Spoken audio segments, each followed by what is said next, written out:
2010 Lexus RX 450 rear shock replacement. Got my old shock here. This was leaking and I'm going to replace it. To remove your wheel, it's a 21 millimeter lug nut. So it's a 21 millimeter socket. Also, you may have a wheel lock, so you need your wheel lock key to remove the wheel lock. So once you get that off and you get the vehicle supported properly, get your self a 17 millimeter. I'm using a socket, and we're going to go ahead and get this center bolt out right here. Okay, got this off. This just comes right out. You don't need to worry about the threaded side. We'll put this to the side here. Save that.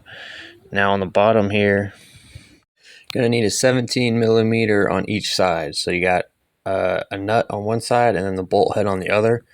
What you want to do is hold the nut still while you loosen the bolt off.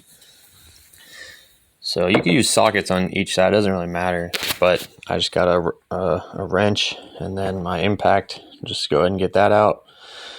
Here's the nut, and then this bolt, kind of hit it out. This one just kind of came out. I don't know if yours will come out this easy.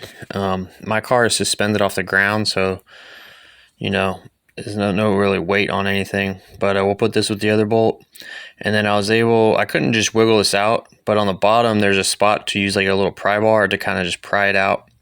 You could probably compress it by squeezing it down or up from the bottom part and then get it out. You could try that way, but I just had a pry bar and I just went here from the bottom and just pulled it out. But you don't necessarily need a pry bar or even a pry. Yours might come out a lot easier. So just go and get this off here, like that. Just kind of wiggle and shake it out, and then I pulled it out from the bottom a little bit, and then go over here. And you could probably take that mounting plate off as well. I think it looks like it's just 17 millimeters as well, 3 of them. So you could probably just take this whole mounting plate off, like that. Take this out. And here's my old one. As you can see, it was leaking, it was all caked up.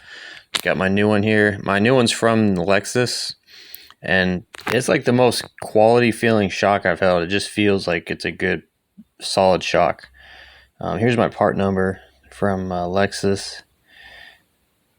And the reason why I said Toyota on that packaging is because Toyota and Lexus are pretty much one and the same.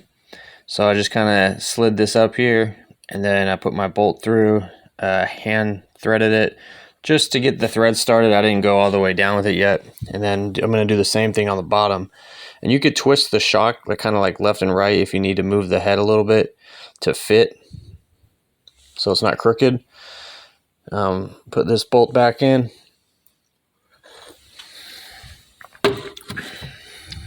Just put this in here. And then I'll put the nut on.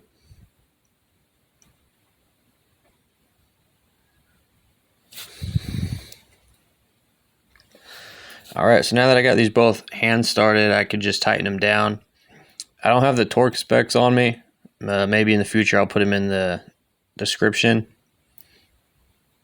But that's tight right there.